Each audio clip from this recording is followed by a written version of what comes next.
नमो तस्सा भगवतो अरहतो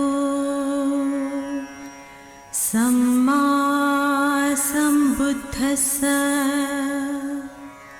बुद्ध और उनका धम्म बाबा साहेब डॉक्टर अम्बेडकर द्वारा रचित कालजयी पुस्तकों के इस रचना संसार में आपका स्वागत है। आप जानते हैं कि इस समय हम लोग बाबा साहेब डॉक्टर अम्बेडकर द्वारा रचित मूल अंग्रेजी ग्रंथ बुद्ध एंड हिज धम्मा, इसका ये हिंदी अनुवाद आप तक पहुंचा रहे हैं। और ये जो हिंदी अनुवाद है, ये हिंदी अनुवाद भदंत डॉक्टर आनंद कौशल्यायन जी का है। हमने पिछली कड़ी में ये बात जरूर देखी कि बाबा साहेब जब बुद्ध का धम्म अपने अनुयायियों को समझा रहे हैं और इस आधुनिक जगत को बुद्ध के धम्म से परिचित करवा रहे हैं इस ग्रंथ के जरिए, तो वे कहते हैं कि तथागत की शिक्षाओं को समझने के लिए हमने उसको 3 तरह से वर्गीकृत कर लेना चाहिए, 3 तरह से पृथक करना चाहिए, 3 भागों में बांट देना चाहिए। और एक पहला भाग वे कहते हैं धम्म, दूसरा भाग वे कहते हैं अधम्म, तीसरा भाग वे कहते हैं सद्धम्म। अब ये धर्म, अधर्म, सद्धर्म, ये तीनों चीजें हैं क्या, तो बाबा साहेब ये समझा रहे हैं।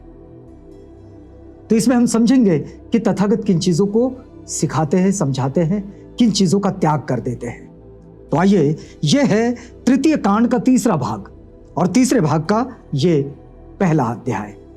तो पहले अध्याय का शीर्षक बाबा साहेब लिखते हैं धम्म क्या है, व्हाट इज धम्मा।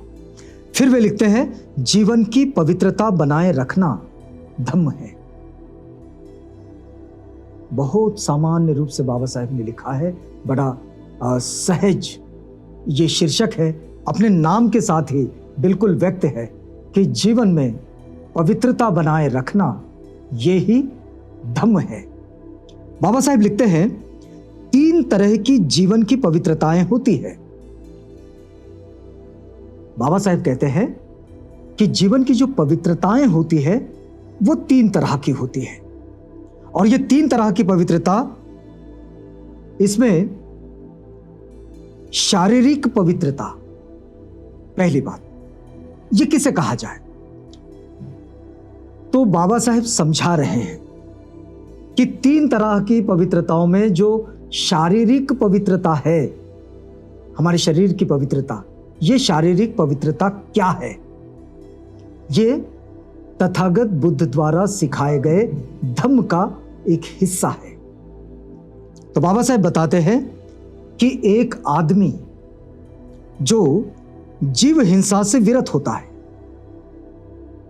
एक आदमी जो जीव हिंसा से विरत होता है, चोरी से विरत होता है, काम मिथ्याचार से विरत होता है, इसे शारीरिक पवित्रता कहते हैं। मतलब हमारे इस शरीर से होने वाले जो बुरे कर्म है, उन बुरे कर्मों से बचे रहना, उन बुरे कर्मों से विरत हो जाना, उन बुरे कर्मों से दूर चले जाना, ये होती है शारीरिक पवित्रता, बाबा साहेब लिखते हैं। अब फिर दूसरी पवित्रता की बात बाबा साहेब करते हैं और वे कहते हैं वाणी की पवित्रता। तो वाणी की पवित्रता किसे कहते हैं, बाबा साहेब उत्तर देते हैं। बाबा साहेब का उत्तर है कि एक आदमी झूठ बोलने से विरत रहता है, इसे वाणी की पवित्रता कहते हैं। वैसे जब सम्यक वाणी की चर्चा हमने की तो बहुत सारी चीजें इसके सामने आई है। आप अगर अन्य कड़ियों में अगर इसे देखोगे तो ये बात आपकी समझ में आएगी। लेकिन एक आदमी झूठ बोलने से विरत हो जाए तो बस वो वाणी की पवित्रता को साध सकता है। मानसिक पवित्रता किसे कहते हैं, तो मानसिक पवित्रता कहते हैं किसे, एक भिक्षु जब काम छंद से ग्रस्त रहता है तो वह जानता है कि उसमें काम छंद है। यदि वह काम छंद से ग्रसा नहीं रहता तो वो जानता है कि उसमें काम छंद नहीं है। वह ये भी जानता है कि अनुत्पन्न काम छंद की किस तरह से उत्पत्ति होती है, और वो ये भी जानता है कि उत्पन्न काम छंद का कैसे उच्छेद होता है। वो ये भी जानता है कि किस तरह भिक्षु में काम छंद उत्पन्न नहीं होता। ये होती है मन की जो पवित्रता है, उस पवित्रता को समझाने का एक हिस्सा जो बाबा साहेब समझा रहे हैं। फिर कहते हैं कि यदि उसमें व्यापाद होता है तो वो जानता है कि उसमें व्यापाद है, यानी कि व्यापाद का मतलब हुआ द्वेष, किसी के लिए क्रोध, ईर्ष्या, ये चीजें मतलब व्यापाद। तो किसी के लिए मन में व्यापाद उत्पन्न हो जाता है तो जानता है कि इसके प्रति व्यापाद है। वो इसकी उत्पत्ति जानता है, इसको शांत करने का कारण जानता है, उसको विनाश को भी जानता है, और वो ये भी जानता है कि भविष्य में किस प्रकार इस क्रोध की उत्पत्ति ना हो, वो ये भी जानता है। और जब वो ये जानता है तब यदि उसमें स्त्यान मृद्ध, यानी कि जो आलस्य होता है, बहुत सारे लोगों में ये होता है, क्योंकि बहुत सारे लोग जब काम करते हैं उनका तो काम करते करते उन्हें आलस्य आ जाता है। तो आलस्य तंद्रा जो होती है वो जानता है कि अब ये आलस्य आ रहा है। यदि उसमें स्त्यान मृद्ध यानी कि आलस्य तंद्रा की उत्पत्ति होती है तो वो जानता है कि ऐसा हो रहा है, और फिर इसका उद्पतन जानता है। यदि उसमें कुछ विचिकित्सा उत्पन्न होती है तो वो भी वो जानता है।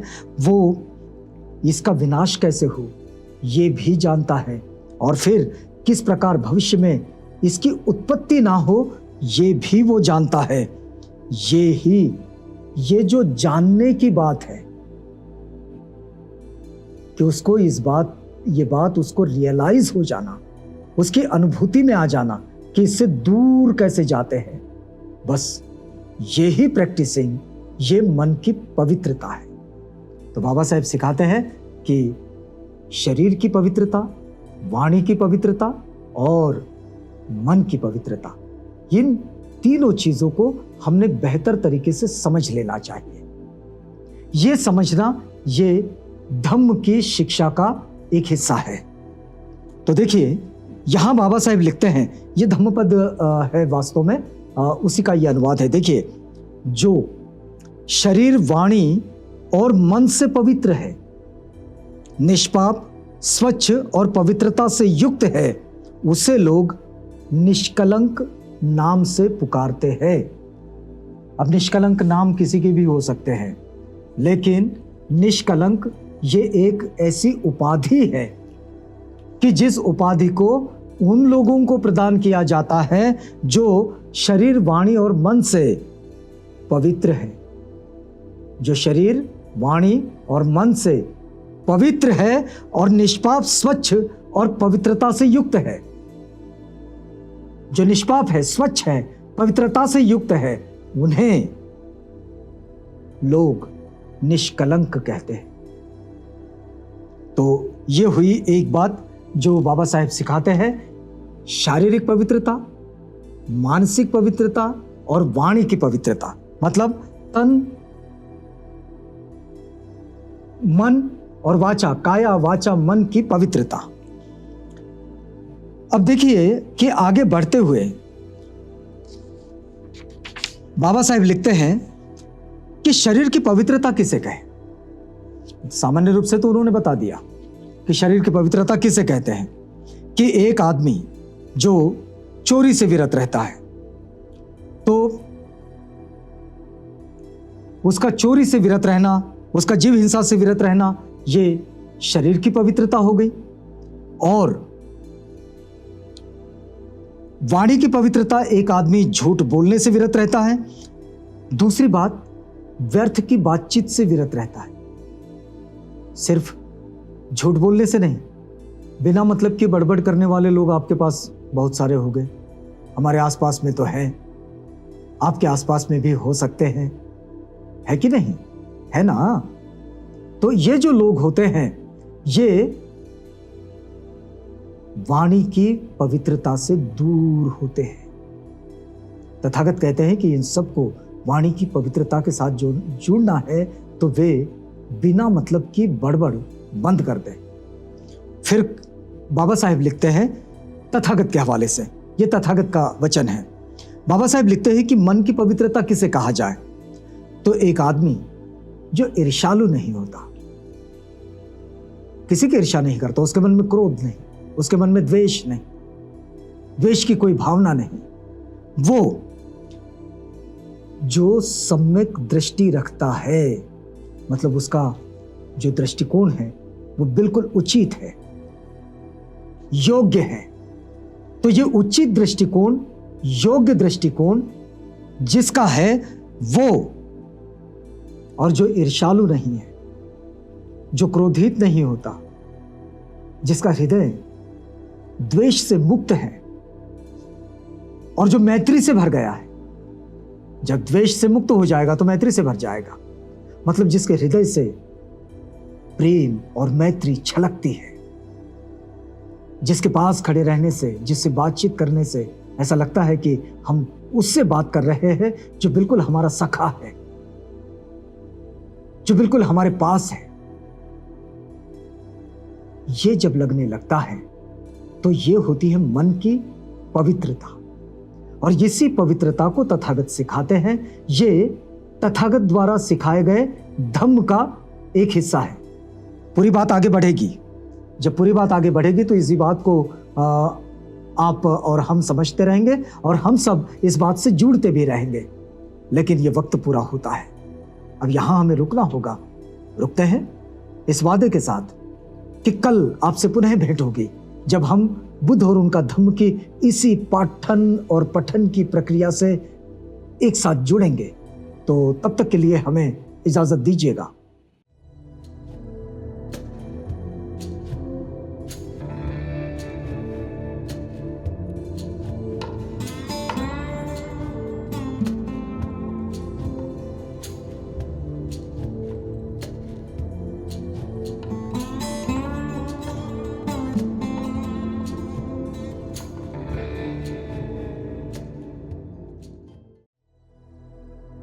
बुद्ध और उनका धम्म।